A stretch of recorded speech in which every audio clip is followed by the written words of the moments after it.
Good afternoon. Hope all of you are staying warm. We've got a big snowstorm coming. Welcome back. This is week 2 of the Boston Marathon training series. My name is Jeff Benezzi, and I'm going to be talking through the week, how things went, how things didn't go as planned. As you can tell with my voice, I'm actually coming off of a little sickness now, a little illness that I got a couple days ago. I noticed at the end of the week, Friday, coming home, I felt just a little bit of scratchiness in my throat.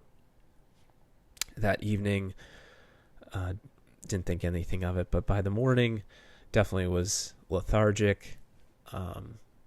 Didn't have a fever or loss of appetite, but definitely had some different waves of chill and some other things.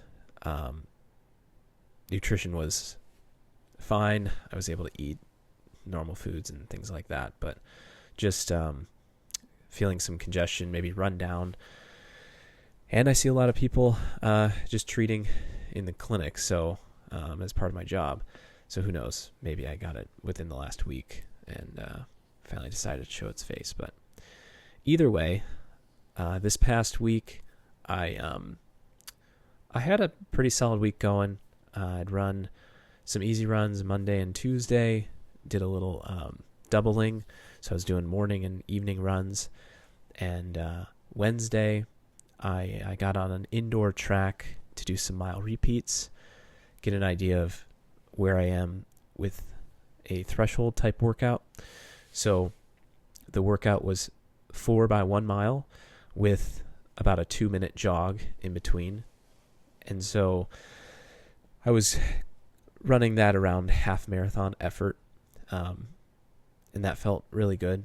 It felt nice to be indoors, get a really consistent environment to train in, good conditions. So coming off of that, I went into Thursday and my body just felt like it needed more sleep. So I ended up taking that day off. Friday, I got a shakeout run. Again, felt more fatigued in general, getting up in the morning. And so I did 2-mile shakeout that day. And then it comes to Saturday.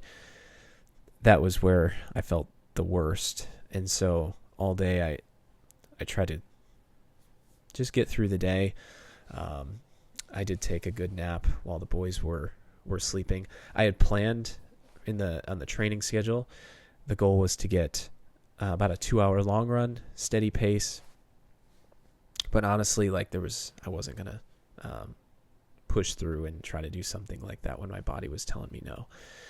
And so that's coming back to the lesson of the week, is listening to your body through these training weeks and understanding that no matter what you put on paper, you can't always force the training. So coming to today, my energy's coming back a little bit.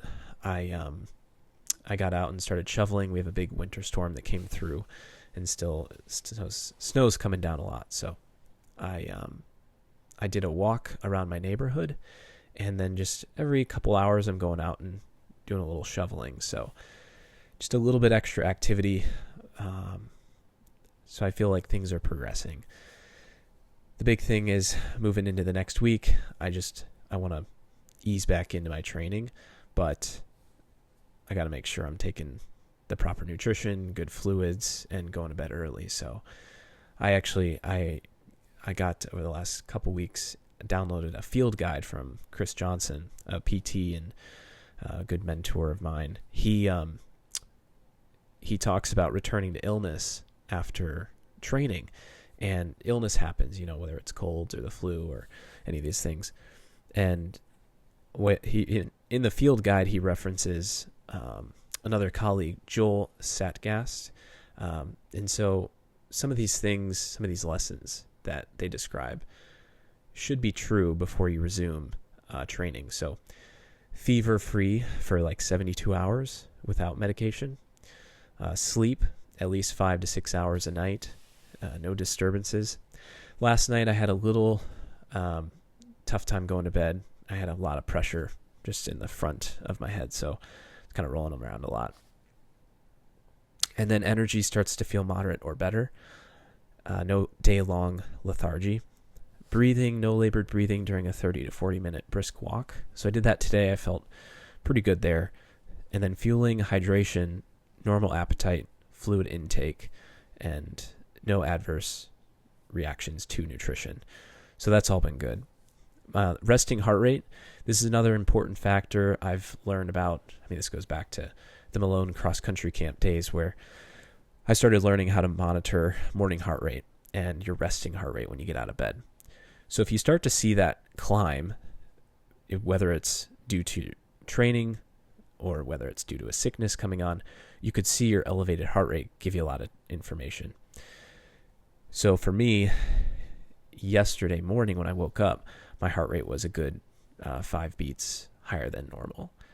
And so I could tell something was coming on. So we want to make sure that resting heart rate is back to within 4 to 5 beats per minute of your healthy baseline. So for mine, I sit around 43 right now, 42. And so I want it to get back within that 4 to 5 beats of that. If you still have a fever, chest tightness, shortness of breath, things like that, any dizziness, rest or seek medical guidance before returning to running. And then also where to resume in your training. So for me, this is probably going to be less than 3 days missed. If I look at Friday, yesterday, and today. And so I'll probably just pick up where I left off. Going into tomorrow, I'll do a short, maybe 30-minute run if I feel pretty good. And then later in the evening, potentially do some of the core and mobility work that I would normally do. If you're missing more than 4 to 7 days, repeat the last completed week before illness. And if you're missing more than 7 days, resume 1 to 2 weeks earlier in the program, focusing on easy aerobic runs before adding any speed or long run volume. And so the big key takeaway here is returning too soon risks relapse or prolonged fatigue. You want to use this time to fully recover. So when you can return, you can rebuild with confidence and consistency of your training. I know in the past, I've looked at what my scheduled run was, and it's like, I got to get my run done. And you force it, and it just prolongs things. So better to listen to the body and take it one day at a time. The fitness that I've been building for the last few months, it's still going to be there. So you have to have confidence in that. And this is part of training. You're going to get ups and downs, but that's okay. Think of them as yield signs or speed bumps. They're going to slow you down, but it's not going to keep you from getting to your destination. So if you have questions, please reach out. And I hope you enjoyed this topic on week 2 of the Boston training series. This next week, I'll hope to get back to my normal training rhythm and consistency. So I'll talk to you next week, and I hope all of you stay safe out there in the winter weather. So thanks for listening, and I'll see you soon.